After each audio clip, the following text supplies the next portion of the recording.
3학년 친구들 안녕. 좋아, 반갑다. 오늘도 즐거운 역사 시간이 돌아왔어. 오늘은 8강 미국의 발전과 라틴 아메리카라는 제목으로 수업을 진행을 해볼 예정이다. 오늘 교과서 145부터 147페이지야. 선생님이 촬영을 했는데 촬영한 분량이 다 날라가가지고 다시 재촬영을 해야 되는데 화면 앞에서 하기가 좀 어려운 상황이어서 이렇게 PPT의 목소리만 나오는 점 여러분들이 양해 부탁합니다. 그래서 교과서 펴놓고 한번 수업 진행을 해보도록 합시다. 여기 등장하는 인물은 바로 링컨이야. 링컨. 노예를 폐지한 미국의 유명한 대통령이지. 자, 그래서 오늘은 그런 내용들에 대해서 배워볼 걸 예측할 수 있겠지. 본격적으로 미국이랑 라틴 아메리카, 그러니까 신대륙에 대해서 얘기하기 전에 여태까지 배웠던 내용들을 선생님이랑 같이 한번 정리를 해보자. 선생님이 생각하기에 21세기 현대사회의 가장 큰 특징 두 가지는 현대사회는 산업사회이고 시민사회라는 거야. 고도로 발전된 산업이 우리 사회에 있고, 그다음에 사람들이 그 누구나 시민들이 중심이 되어가지고 권력을 갖고 자신의 의견을 말할 수 있는 시민사회라는 것이 가장 큰 경제적이고 정치적인 특징이라고 말할 수 있지. 이전에 뭐 중세, 그러니까 뭐 이런 어려운 말 말고, 그러니까 옛날이랑 지금이랑 우리가 뭐가 다르냐 그랬을 때 이 두 가지 특징이 가장 큰 특징이라고 할 수 있다 이 말이야 선생님은. 이 두 가지는 그럼 어디서 왔느냐? 산업사회랑 시민사회는 어떻게 발달되어 있느냐 역사에서. 그걸 우리가 여태까지 배웠던 거야. 산업사회 같은 경우에는 우리가 영국에서 시작되었던 산업혁명을 통해서 이루게 되었고, 시민사회 같은 경우에는 우리가 시민혁명을 통해서 이루어졌어. 그리고 이 대표적인 시민혁명을 우리가 영국, 미국, 프랑스를 순서대로 배웠었던 거. 그지? 산업혁명은 영국에서 시작돼가지고 쭉 잘 갔어. 그러니까 잠깐 빼놓고 얘기하고, 시민혁명에 대해서 얘기하자면은, 시민혁명이 결국 무엇이냐? 시민혁명이라고 하는 것은 결국에 시민의 자유를 확대하기 위한 과정이 바로 시민혁명이라는 거야. 그러니까 기존의 소수의 뭐 왕이나 귀족들이 갖고 있었던 그 권력들을 이제 뺏어서 이것들을 전부 다 시민들이, 일반 백성들이 갖겠다, 이런 것들이 바로 시민혁명이었던 거지. 대표적인 시민혁명을 세 개의 국가로 배워보았었던 거고, 그 중에 가장 대표적이었던 시민혁명이 프랑스 혁명이었는데, 우리는 프랑스 혁명 이후에는 시민이 중심이 된 사회가 올 줄 알았어. 누구나 다. 그런데 정말 아이러니하게도 프랑스 혁명 이후에 권력을 잡게 되는 거는 시민이 아니라 오히려 황제였지. 나폴레옹. 그지? 그런데 다행인 것은 황제가 권력을 잡았다 그래서 이 프랑스 혁명의 이념이 끝이 난 게 아니었다는 거야. 이 황제 나폴레옹은 아이러니하게도 다른 국가를 점령하면서 다른 국가에 프랑스 혁명의 이념, 즉 자유주의를 전파하게 되었지. 그리고 나폴레옹이 쳐들어감으로 인해서 쳐들어감을 당한 나라들은 민족끼리 똘똘 뭉쳐야 된다는 민족주의 역시 발달하게 되었어. 결국 나폴레옹 시기 이후에 유럽에서 가장 큰 두 가지 화두는 바로 민족주의와 자유주의가 되었던 거지. 우리가 그런데 이 자유주의와 민족주의를 억압하는 사람들이 등장했으니 바로 나폴레옹 이후에 등장하는 빈 체제야. 나폴레옹 이전의 시대, 프랑스 혁명 이전의 시대, 자유주의와 민족주의가 없었던 시기로 돌아가고자 하는 보수주의 체제가 빈 체제였던 거지. 그리고 이 빈 체제를 무너뜨리기 위해서 사람들은 자유주의적이고 민족주의적인 움직임을 갖기 시작하는 거야. 자, 먼저 자유주의 먼저 볼까?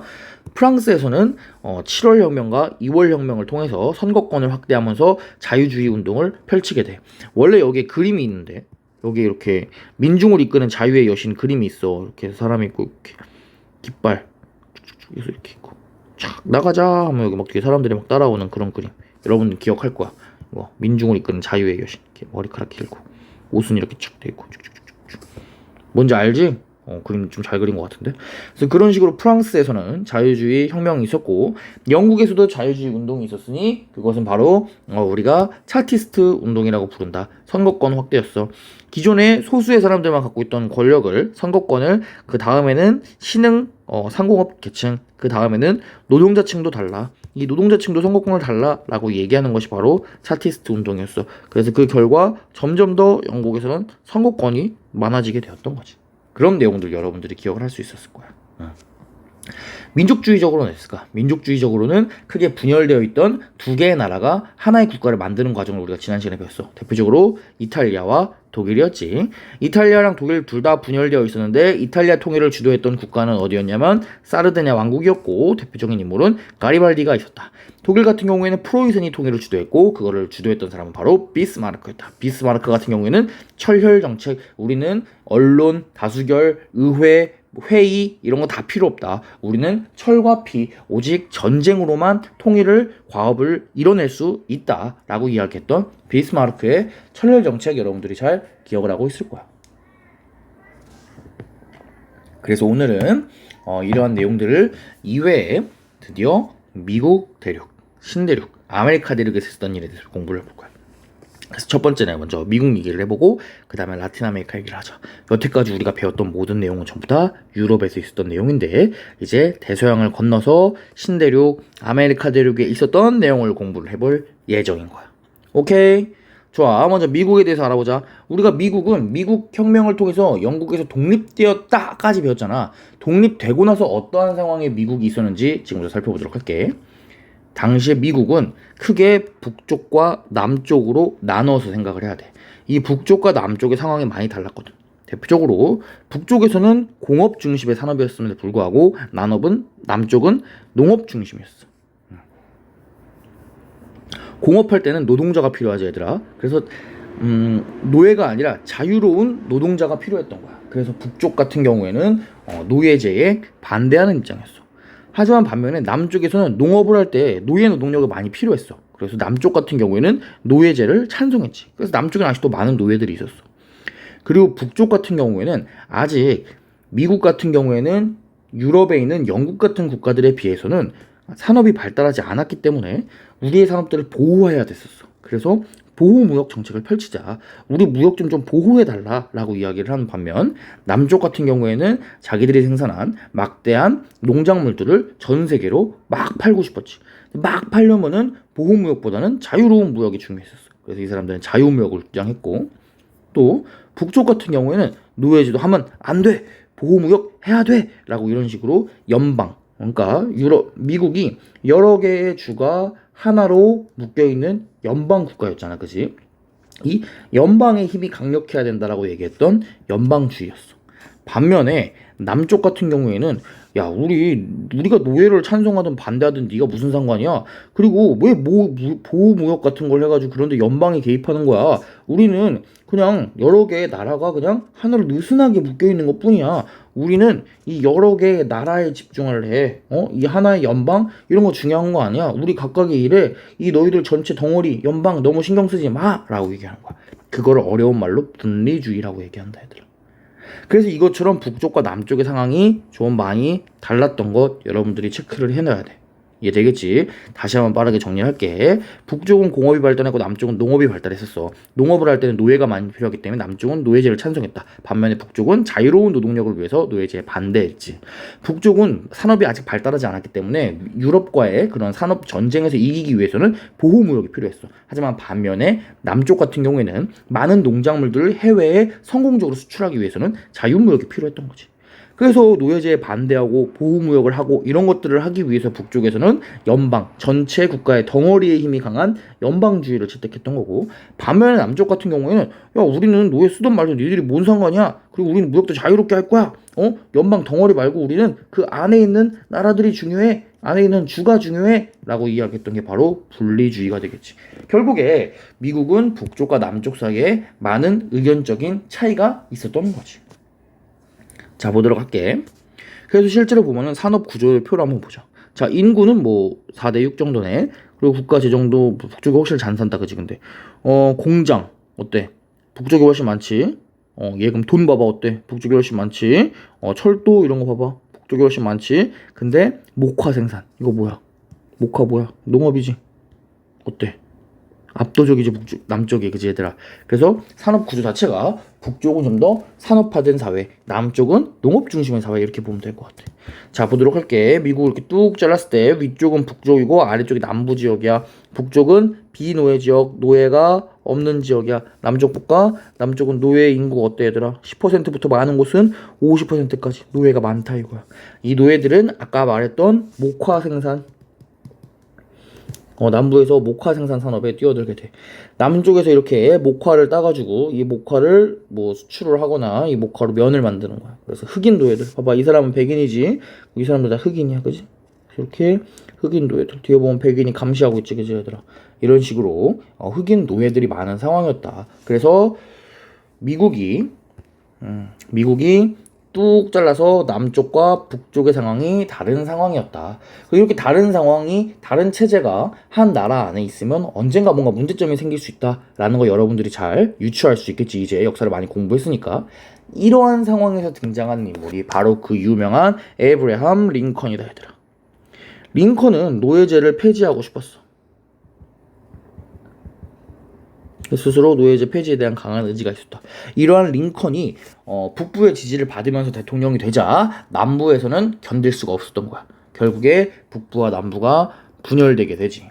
그래서 당시에 미국을 보게 되면은 뚝 잘랐을 때 북쪽은 노예가 없는 자유주, 남쪽은 노예가 있는 노예주였는데, 그리고 이쪽 가운데 보면 연한 색들 있지? 연한 색들은 좀 보류한 애들이야. 그래서 이 남쪽에 있는 노예주에 있는 남부주들이 바로 이 미국에서 탈퇴하게 된다.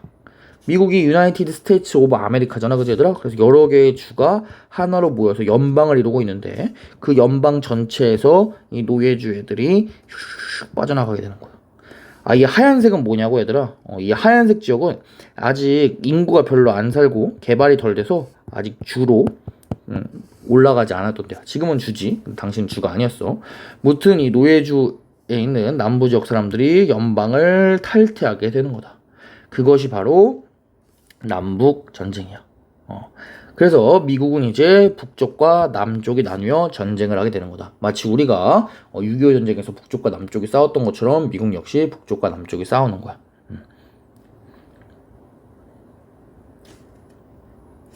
그 미국의 전쟁을 영어로는 시빌 워라고 한다. 시빌 워. 대문자로 시빌 워. 시빌 워. 여러분 시빌 워 많이 들어보지 않았냐? 어디서? 시빌 워? 캡틴 아메리카 시빌 워 영화 있었잖아, 얘들아. 이거 선생님은 제목만 딱, 포스터만 제목만 딱 보고도 무슨 내용인지 다 이해를 했어. 이거 무슨 내용 같냐, 얘들아? 너희들이 제목을 모르고 그림만 보면 어때? 캡틴 아메리카랑 아이언맨이랑 이렇게 편을 나눠가지고 싸운다는 거잖아, 그치? 또 딱 보고 있는데 여기는 파란 색깔이고 여기는 빨간 색깔이고, 얘들아. 봐봐, 앞에 봐봐. 어때? 파란 색깔이고 빨간 색깔이잖아. 11호 뭐야? 남북. 미국 내부에서 싸우는 거야. 내부에서. 미국이 이렇게 있으면은 그 미국 내부에서 북이랑 남이랑 싸우는 게 11호잖아. 그럼 결국에 이거 뭐야? 이 영화 내용 뭘 것 같아? 제목만 보더라도, 얘들아. 제목만 캡틴 아메리카 11호야. 그럼 제목 내용이 뭘 것 같아? 캡틴 아메리카랑, 그러니까 어벤져스 안에서 캡틴 아메리카 편이랑 뭐 다른 편이랑 해서 지들끼리 치고받고 싸우는 내용이다 라는 걸 우리가 어느 정도 예측을 할 수 있단 말이야, 얘들아. 그지? 그래서 실제로 이 영화를 보면은 이렇게 편을 나눠가지고 지들끼리 생각이 달라가지고 치고받고 싸우잖아, 그지? 그래서 우리가 역사를 공부하면 이렇게 영화를 보지 않고도 영화의 내용이 뭔지 유추할 수 있다, 이런 좋은 장점이 있어요, 얘들아. 아무튼 그렇게 미국은 남쪽이랑 북쪽이 나뉘어서 전쟁을 했다. 누가 이겼을까, 얘들아? 노예를 찬성했던 남쪽이 이겼을까? 아니, 노예를 거부했던 북쪽이 이겼을까? 사실 이거는 미국이란 국가가 어떻게 생겼는지를 안다면은 여러분들이 당연히 결과를 유추할 수밖에 없어. 미국, 글 왜 이렇게 깨졌지? 깨졌는데 글씨체는 보이니까 그냥 갈게, 얘들아. 미국 독립선언. 우리가 미국이 영국으로부터 독립할 때 말했었던 독립선언을 읽어보면 그 힌트가 나온다, 얘들아. 읽어볼게. 우리는 다음과 같은 진리를 당연한 것으로 받아들인다. 모든 사람은 평등하게 창조되었고 그들은 창조주로부터 양도할 수 없는 권리를 부여받았다. 그 권리는 생명, 자유, 행복을 추구할 권리이다. 자, 봐봐, 얘들아. 모든 사람들이 평등하게 창조되었고 다 생명과 자유와 행복을 추구할 수 있는 권리가 있다라고 얘기하면서 세워진 국가가 바로 미국이야. 그럼 이 미국 안에서 지금 전쟁을 하는 거야. 북쪽은 노예가 없어야 된다 그러고 남쪽은 노예가 있어도 된다라고 하는 사람이야. 그럼 미국이 건국되는 그 이념에 맞춰서 생각해 봤을 때 어디가 정당성을 갖고 있니, 얘들아? 북쪽이 정당성을 갖고 있지, 그지, 얘들아? 남쪽은 정당성이 아예 없는 거야. 그래서 이제 북쪽이 결국에 군사력도 우위에 있었고, 그 다음에 노예제를 폐지한다 그러니까 국제적으로도 북쪽 애들이 훨씬 더 좀 나은 애들이구나 이러면서 국제적으로 우호적인 그런 이렇게 이제 편을 받았어. 그러다 보니까 북쪽이 승리하게 되고, 북쪽이 남쪽의 반란을 진압하면서 잠시 분열되어 있었던 미국은 다시 하나로 통합되게 된다. 그래서 사람들이 링컨을 존경하는 이유가, 얘들아, 미국 사람들이 링컨을 존경하는 이유가 링컨이 단순히 노예제를 폐지했기 때문에 링컨을 존경하는 게 아니야. 남북전쟁 이후에 미국은 더 단단한 국가로 거듭나. 그러니까 그 전에는 연방이 있으면서도 그 안에서 주의 입김이 좀 더 강했었어. 그렇게 연방이 그렇게 강력하지가 않았단 말이야. 그런데 이러한 일이 있었지. 지금 쭉 잘려가지고 싸웠잖아. 이 싸우는 과정에서 우리가 좀 더 하나의 미국으로서의 좀 더 강력한 하나의 묶음이 필요하겠구나라는 인식을 이 안에 있었던 모든 미국의 구성원들이 하게 되는 거야. 결국에 미국은 남북전쟁이란 과정을 거치면서 더욱 강력한 하나의 국가로 통합되게 되는 과정이지. 링컨이 노예제를 폐지하기도 했지만 이러한 미국이 하나로 통합되는 과정을 이끌었던 대통령이기 때문에 미국 사람들이 링컨을 존경하는 거야. 자, 이해되지? 그래서 미국은 안에 있었던 내부적인 분열을 이제 끝장내고 남북전쟁 이후에 통합된 국가로서 발전할 수 있는 기틀을 다지게 되는 거다. 대표적으로 대륙횡단 철도 같은 것도 만들어야 되더라. 원래 미국은 이쪽에서 시작됐지. 동부에서 시작됐어. 원래 이쪽 영국에서 넘어온 사람들이 동부에 정착했잖아. 그러면서 점점 더 영토를 서쪽으로 넓히는 게 바로 미국이었어. 그런데 남북전쟁 이후에 이제 뉴욕에서 시작해서 쭉 반대편에 캘리포니아까지 갈 수 있는 대륙 횡단철도가 부설되고, 대륙 횡단철도가 부설되는 건 뭐야 얘들아? 굉장히 물자가 많이 이동하고 사람이 많이 이동하고 산업이 발달하고 돈도 이동하고 미국이 이제 전 국토를 이제 효율적으로 사용할 수 있게 된다는 거지. 그러면서 미국은 이렇게 발전할 수 있는 기틀을 다졌다라고 생각하면 좋을 것 같다. 우리가 미국의 역사에 대해서 배워봤다면 이제 두 번째 파트인 라틴 아메리카의 역사에 대해서 배워볼게.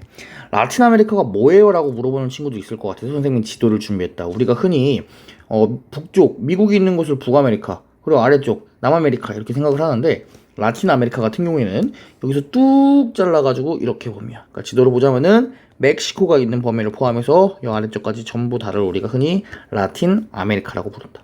이해되지 얘들아? 그러니까 북아메리카, 남아메리카는 여기를 기준으로 북아메리카, 남아메리카인데 우리가 라틴 아메리카가 어디예요? 라고 물어본다면은 멕시코 있는 곳을 기준으로 해가지고 이쪽 아래쪽을 전부 다 라틴 아메리카다 라고 얘기하면 좋을 것 같아. 이 라틴 아메리카의 대해 역사에 대해서 3학년 되고 나서는 처음 배우잖아, 그지 얘들아? 천천히 한번 시작을 해볼게. 우리가 2학년 때 라틴 아메리카에 대해서 역사에 대해서 배워보았는데 언제 배웠냐면 신항로 개척 때 배웠어. 신항로 개척으로 유럽 사람들이 지리상의 발견으로 아메리카 대륙을 밀려올 때 라틴 아메리카에는 아스테카 문명과 잉카 문명이 있다고 선생님이 이야기를 했지.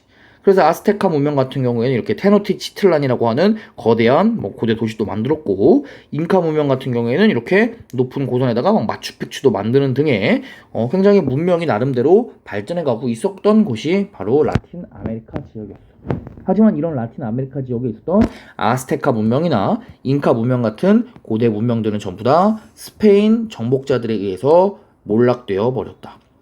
스페인 정복자는 여러분들이 알다시피 이렇게 쇠로 이루어진 갑옷과 강력한 투구와 날카로운 금속 무기를 갖고 있었지만 그에 대항하는 원주민 같은 경우에는 아직 철제 무기를 갖추지 못했기 때문에 상대가 되지 못했고 결국에 빠른 속도로 문명은 몰락되어 버렸다. 스페인은 이 지역을 식민 지배하면서 아주 가혹하게 통치했어.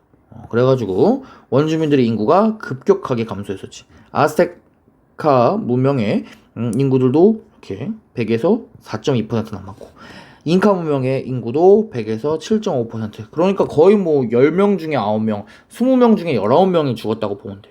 그래서 가혹한 통치 플러스 유럽에서 오는 새로운 전염병 때문에 인구가 굉장히 줄었고 많은 것들이 몰락했다라고 하는 지점들 여러분들이 기억할 거예요.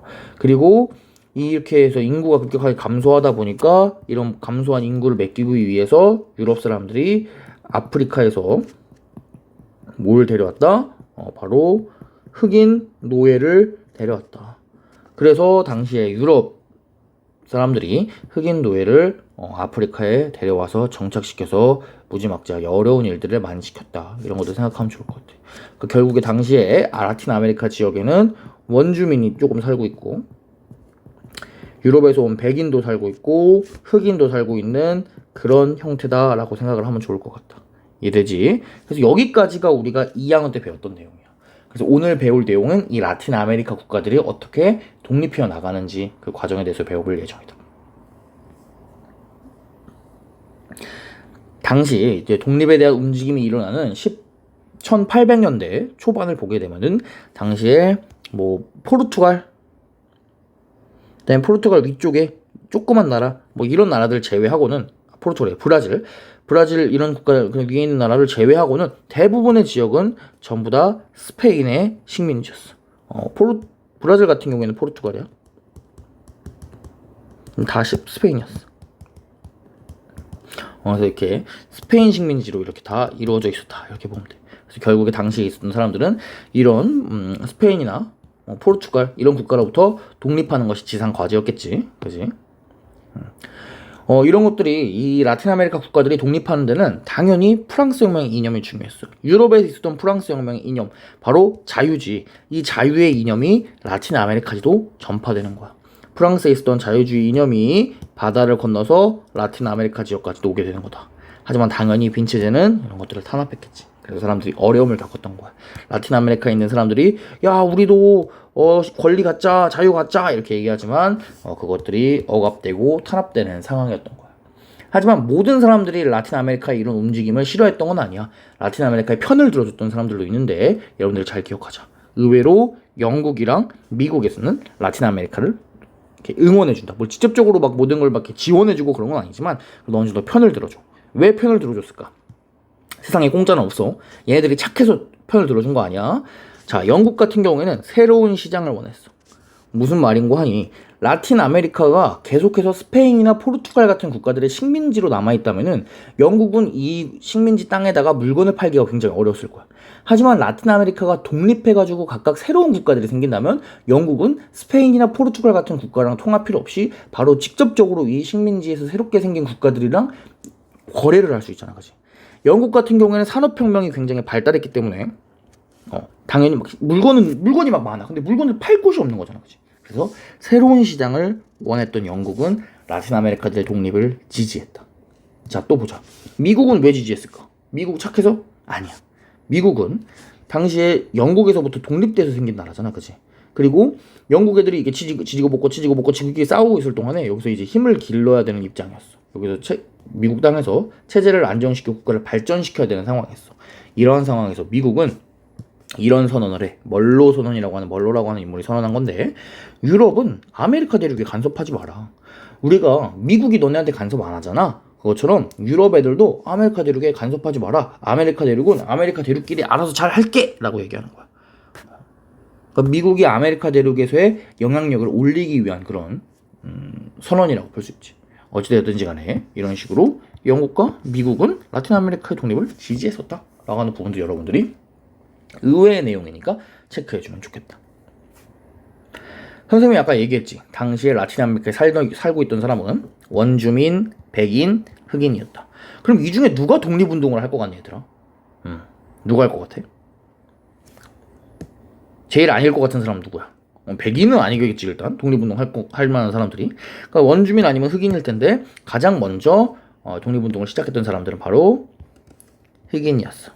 흑인들은 여기 있는 섬에서 시작했다. 바로 옛날에 처음에 콜럼버스가 처음에 왔던 섬이었어. 여기가 이 섬에 바로 아이티다. 아이티. 이 섬에 있는 국가가 바로 당시에 아이티라고 하는 국가였어. 이 아이티에서 라틴 아메리카 최초의 독립운동이 시작된다. 바로 흑인들이 주인공이 됐어. 봐봐, 흑인들이지 백인들에 맞서서 흑인들이 싸우고 있는 거야. 그래서 당시에 뭐 투생 로베르티르라고 하는 아이티의 독립운동을 이끌었던 사람이 있었대. 멋있지. 그래서 아이티가 최초로 독립을 이끈다. 이 사람들 흑인이야. vs 프랑스.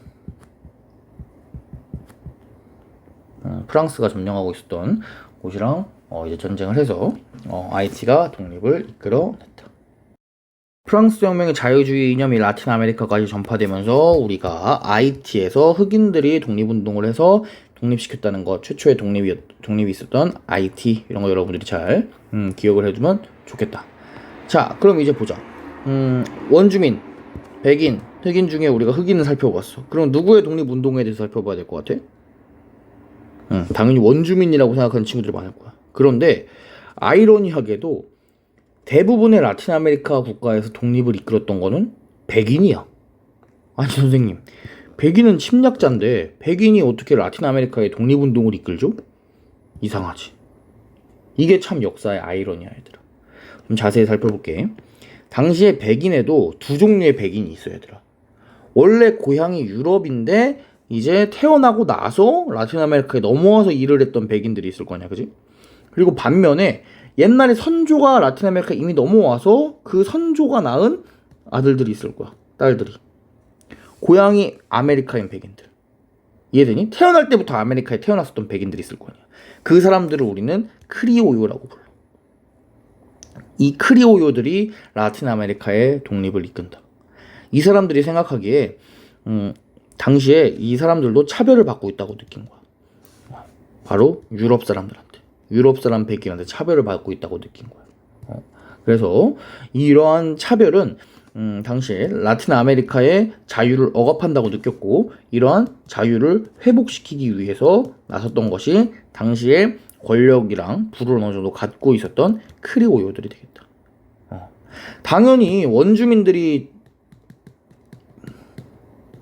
중심이 되어가지고 원주민들이 주인공이 되어서 혁명을 일으켰으면 더 좋았겠지만 그러기 어려운 상황이었어. 그래서 크리오요들이 혁명을 이끌었다. 독립을 이끌었어. 그래서 당시에 라틴 아메리카의 독립의 주인공을 우리가 산마르틴 그리고 볼리바르라고 하는 인물들 두 명이 있는데, 봐봐 얘들아, 생긴 거 봐봐, 어때? 이 사람들 원주민 아니지? 이 사람들 다 백인이야. 백인의 후손들이야. 이 사람들이 독립운동을 이끌었다. 그래서 유럽 사람들의 식민지 그런 정책에 의해서 차별받고 있는, 억압받고 있는 라틴 아메리카 지역을 우리가 독립해야 된다. 우리도 라틴 아메리카의 자유를 되찾자라고 얘기를 했던 크리오요들이 중심이 되었었다. 그래서 보게 되면은 이쪽에 에콰도르, 콜롬비아, 베네수엘라 이런 지역은 볼리바르가, 그 다음에 아르헨티나, 칠레 이런 지역은 산마르틴이 중심이 되어가지고 독립을 이룩하게 된다. 원래 볼리바르나 산마르틴 같은 경우에 이렇게 라틴 아메리카도 하나의 그런 커다란 미국 같은 그런 연합국을 만들고 싶었어. 그런데 그것이 여의치가 않아서 그렇게는 못하고 일단 독립하는 데만 스페인의 식민 지배를 끝장내는 데에만 만족할 수밖에 없었다. 어찌되었든지 간에 오랫동안 지속되었던 스페인을 몰아내고 그 지역의 라틴 아메리카의 독립을 갖고 왔다는 데 큰 의미가 있겠지. 여기 봐봐 얘들아, 볼리비아 보이니? 볼리비아 같은 경우에 나라 이름이 아예 볼리바르에서 따온 거야. 그리고 여러분들이 남미 이런 데 곳곳에 가보면은 막 광장 이름에 막 산마르틴 광장, 볼리바르 광장 이런 것도 굉장히 많아. 전부 다 이 사람들이 주인공이 되어서 이 라틴 아메리카 국가들을 독립시켜줬기 때문에 사람들이 사랑하는 거겠지. 물론 라틴 아메리카가 독립되었다 그래서 모든 게 그냥 마냥 행복하게 끝나진 않았어요. 라틴 아메리카가 독립을 했음에도 불구하고 권력을 바로 유럽인 후손들이 부하 권력을 독점했어. 원주민들이 권력을 차지한 게 아니라 크리오요들이, 즉 유럽인 후손들이 권력을 갖다 보니까 이들이 이제는 또 다른 독점자가 된 거야. 원래는 유럽인들이 독점을 했다면은 이제 그 사람들 말고 유럽인들 후손들, 스페인이 물러가니까 이 사람들이 오히려 또 권력을 독점하게 된 거야. 그런 안타까운 점이 있었어. 그다음 빈부격차도 심각하고 독재 정권도 출현하고, 그 다음에 아무래도 저발전 국가다 보니까, 신생국가 저발전 국가다 보니까 다국적 기업들이 경제적인 침투를 하지. 그리고 미국 같은 국가들이 내정 간섭을 하기도 했었어. 그래서 대표적으로 파나마 운하라는 것이 라틴 아메리카에 있다 얘들아. 운하 뭔지 알지? 땅을 뚫어가지고 배가 지나갈 수 있는 거야. 그래서 여기 이렇게 파나마 운하가 있는데, 이 파나마 운하가 없을 때는 배들이 이렇게 반대로 돌아가면 이렇게 돌아가야 되잖아, 그지? 근데 파나마 운하가 생기면은 슝 가면 되잖아, 그지? 얼마나 편해, 그지? 그래서 이 파나마 운하가 굉장히 경제적으로 큰 이득을 갖고 있는데 이 파나마 운하의 운영권을 어디가 갖고 간다? 미국이 가져갔었어. 가장 대표적인 어떤 경제적인 침투라고 볼 수 있지. 물론 미국이 이걸 만드는데 많은 도움을 준 건 맞아. 어찌됐든지 간에 근데 미국이 이걸 가져갔다. 그런 식으로 경제적인 침투가 있었다. 내정 간섭도 있었다. 그런 식으로 해서 라틴 아메리카들이 상당히 독립했음에도 불구하고 어려움이 있었다. 이렇게 생각하면 좋을 것 같아. 이러한 어려움이 있는 상황에서 등장하는 인물이 여러분들 들어봤겠지만 체게바라 같은 인물도 있어요. 교과서에는 없다. 근데 여러분 들어봤을 거야. 얼굴 보면 알지? 이런 사람? 본 적 있지? 이런 사람 라틴 아메리카의 어떤 제대로 된 독립, 제대로 된 해방, 이런 것들을 위해서 목숨을 바쳤던 인물이지. 그래서 굉장히 아이콘적인 인물로 남아서 아직도 많은 사람들의 사랑을 받고 있지. 오늘 배웠던 내용을 한번 정리를 해볼게. 오늘 배웠던 내용은 미국에 대해서도 배우고 라틴 아메리카에서도 배웠어. 미국 같은 경우에는 남북전쟁이 주된 내용이었는데 남북전쟁의 배경으로는 북부랑 남부의 상황이 달랐었지. 그래서 북부 같은 경우에는 노예를 반대, 남부는 찬성. 북부는 보호무역, 남부는 자유무역. 북부는 공업, 남부는 농업. 그래서 북부는 연방이 중요하다, 남부는 각각 주가 중요하다. 이런 얘기였지. 남부가 연방을 탈퇴하면서 남북전쟁, 즉 시빌 워가 발생하는데 이 시빌 워 결과 북쪽이 승리하게 되고 결국에 미국은 하나의 국가로서의 이것을 좀 다지게 된다. 그리고 그 이후에 대륙 횡단철도 같은 것도 만들면서 미국이 많이 발전했다. 이런 내용도 여러분들이 체크할 수 있겠다. 자, 아래 라틴 아메리카의 독립 볼게. 라틴 아메리카 같은 경우에는 프랑스 혁명의 이념이 전파되면서 독립을 하기 시작했다. 신기하게도 영국이랑 미국은 지원하기도 했었다. 영국은 새로운 시장을 원했고 미국은 멀로선을 통해서 유럽 국가들이 아메리카 대륙에 간섭하는 것을 원치 않았다. 왜냐하면 자기들이 아메리카 대륙에서 영향력을 높여야 되니까. 하이티 같은 경우에 최초의 독립국가였지. 흑인이 주도했던 것이 굉장히 특이했었어. 근데 그 이외에 라틴 아메리카 지역에서 독립을 이끌었던 것은 안타깝게도 원래 아메리카 대륙의 주인이었던 원주민이 아니라 바로 백인들이었지. 근데 그 백인들은 고향이 남미인 백인들이야. 우리 이런 사람들 크리오요라고 불렀대. 크리오요. 이 대표적인 크리오요로 볼리바르랑 산 마르틴이라는 사람이 라틴 아메리카의 해방을 이끌어냈다. 하지만 이 라틴 아메리카는 독립이 되었지만 꽤 문제가 많았다 라고 하는 지점들 여러분들이 체크해주면 오늘 공부할 내용들을 완벽하게 공부한 게 되겠습니다. 정말 수고 많았습니다. 다음 시간에는 제국주의라는 제목으로 수업을 진행할 예정이에요. 그럼 다음 시간에 만납시다. 안녕.